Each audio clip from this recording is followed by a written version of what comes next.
Alright, so now we're going to get a little bit off track from what we were doing with the boat and signal generation and the PLC stuff, and we're going to go back to high school geometry by request. So, what we're going to do is we're going to solve these three problems via this diagram, and then we'll move to two other problems based on a different diagram, which I'll edit in. So, here's the you kids and the parents that can't keep up with them. So, we need to find the perimeter of the triangle SUT.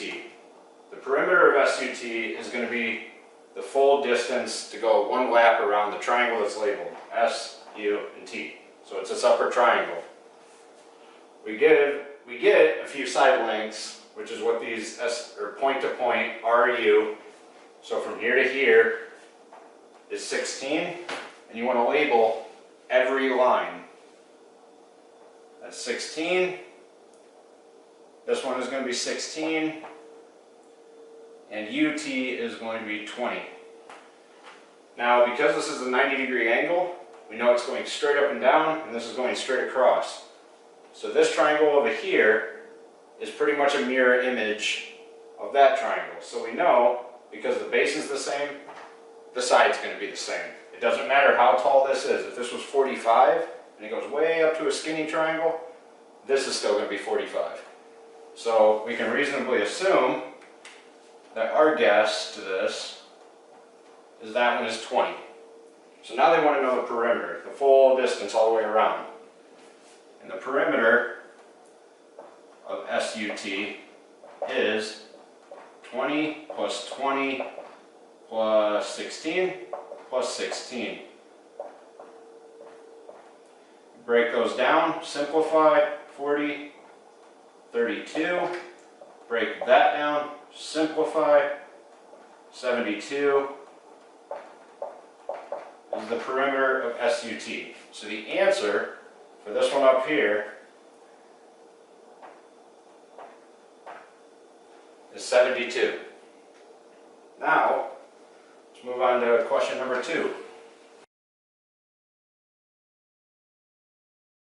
Question number 2 states two side lengths and a perimeter this time. We don't get just side lengths and define a perimeter. So we know SUV is 102. So the triangle in here is 102. SUV. So it's this right here. We know that full distance around there is 102. SV is 38. That's this line, and SU is 26. So we know from here all the way across is 26. So now we have a side, and a full distance around.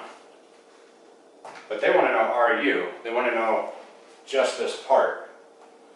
Well, like we said before, we know that this triangle is a mirror image of the other because it's flat horizontally, and it's perfectly vertical. So this side is this side. What we want to do now is we want to add in the sides for each one of these legs. This side we don't know, but we know it's a mirror image. So what we can put is 38 over here. And we know that these lengths are the same, so we would divide it in half. So we would have half of 26 and half of 26. So, we need RU. Well, we just found RU because it's half of 26. So, the answer for RU is 13. So in this case, because this is equal all the way across, you don't need the perimeter to know what it is. But we want to make sure they didn't just give us extra information to run us down a rabbit hole somewhere. So we check.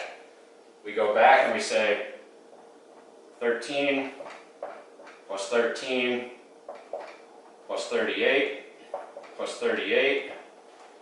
That's all our sides should equal 102. So you break these down.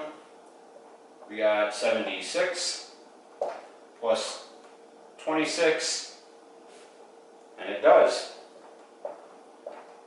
Equals 102. So we know that we're right in saying that's 13 because that's what it equals. So, now that we've proven it, not just thought it, we know that that length is 13.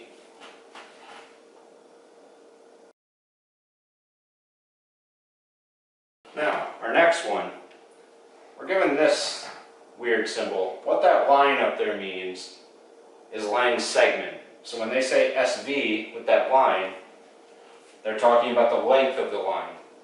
If there was a little mark like that, there would be 3 letters here, because what they'd be talking about is the angle of SV. But that's not the case here. So, we know SV and UV equal each other. So this and this is the same. What that tells us is that because these two are the same, we know that these two are the same.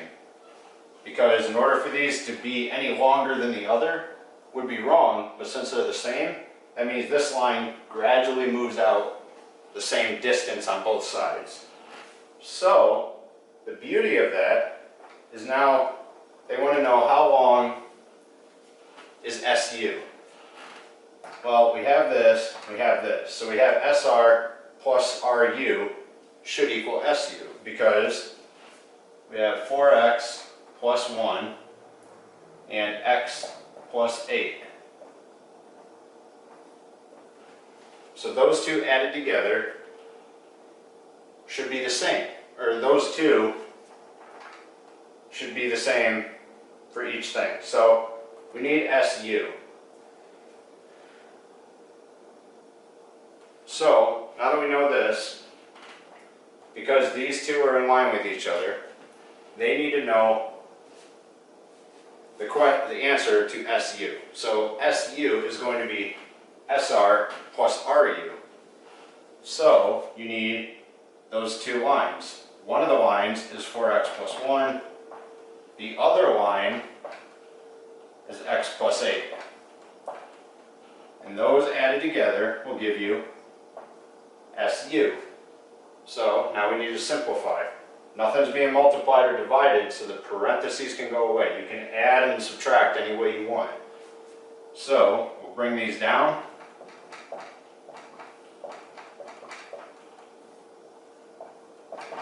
Another way to make it really simple is put all your variables to one side without adding them together. So we got SU equals, we'll do 4x plus x plus 8 plus 1. So now we got all our numbers to the right, all our variables to the left. Now we can add variables together, we cannot add variables to numbers. So these two are both x's, they can go together, and we get 5x added to these two numbers, which is 9.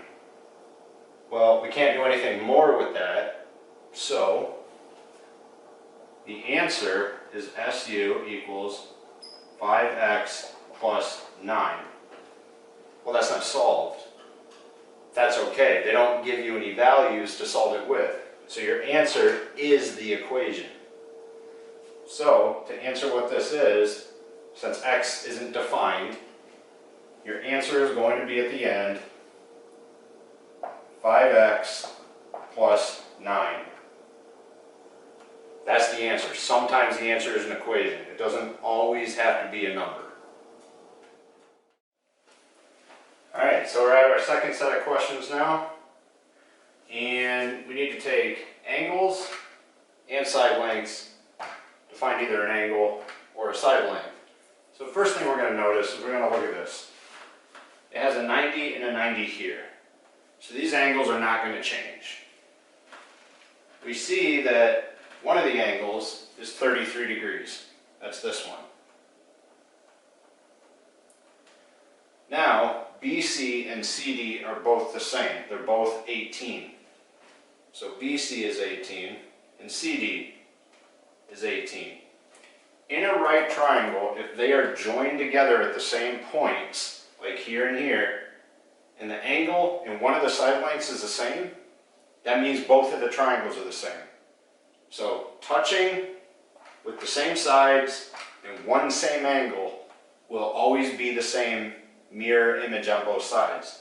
So essentially what we can assume is 18 and 18, 90 and 90, 33, that one's going to be 33.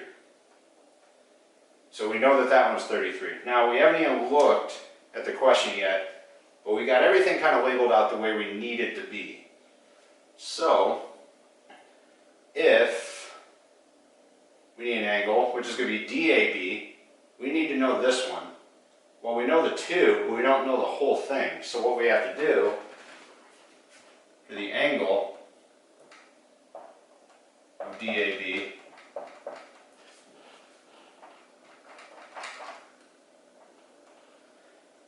equals these two angles combined. So we already have the 2 that are in between, so what we need is 33 plus 33. We'll simplify, we'll drop that down, and we get 66 degrees. And that's your answer.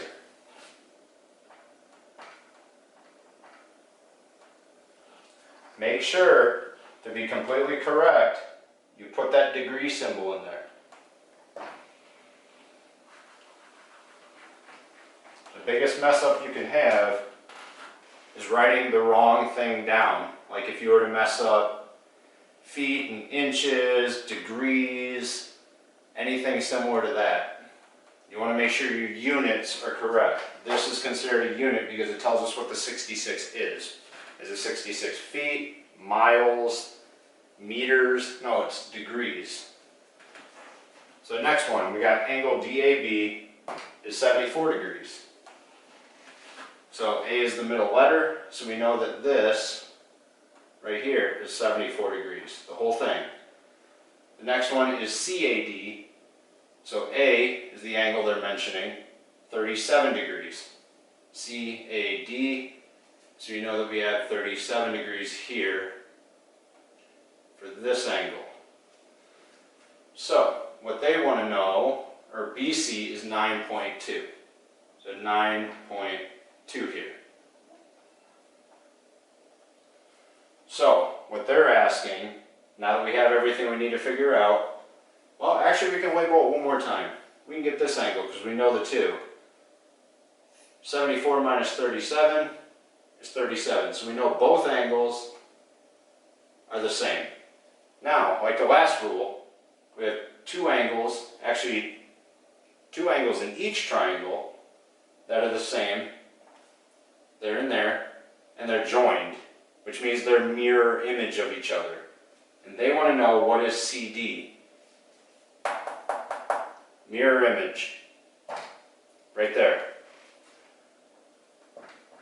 So we know for a fact, because this spreads out the same distance and this spreads out the same distance, both of these are going to be the same, and it's a mirror image because the angles, 2 of the angles are the same, and they're touching. So we know it just by the general idea of it, that this is 9.2.